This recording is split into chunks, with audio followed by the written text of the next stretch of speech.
మరీ ఇంత హ్యాపీగా ఉండి చాలా డేస్ అయిపోయింది అనమాట. అసలు మ్యాటర్ ఏంటంటే ఈరోజు సండే అనేసి చికెన్ తెచ్చుకొని గ్రీన్ చికెన్ వండుకొని తిన్నామన్నమాట.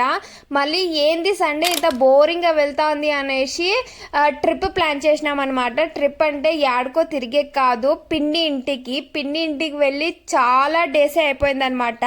అసలు పిన్ని కూడా మా ఇంటికి రాదు, ఏవేవో పనులు అవి ఇవి చేసుకుంటూ ఉంటుంది. అందుకనేసి సడన్ సర్ప్రైజ్గా పిన్ని ఇంటికి సడన్గా వెళ్ళామన్నమాట. నాకు పిన్ని అంటే చాలా ఇష్టం, ఎంత బాగా చూసుకుంటుందో. అండ్ అదంతా హ్యాపీ మూమెంట్స్ గడిపేసి కజిన్స్తో బయటికి తిరిగి వెళ్ళామన్నమాట. బయటికి సన్సెట్ చూడడానికి అసలు ఎక్స్పెక్ట్ చేయలేదన్నమాట, సన్సెట్ చూస్తామనేసి. ఎంత బాగుందంటే అండ్ మళ్ళీ సాయంత్రానికే తిరిగి వెళ్ళిపోతున్నాం అనమాట. ఎందుకంటే రేపు మండే అంటే వర్క్స్ మళ్ళీ స్టార్ట్ అవుతాయి. ఎందుకు వస్తుందో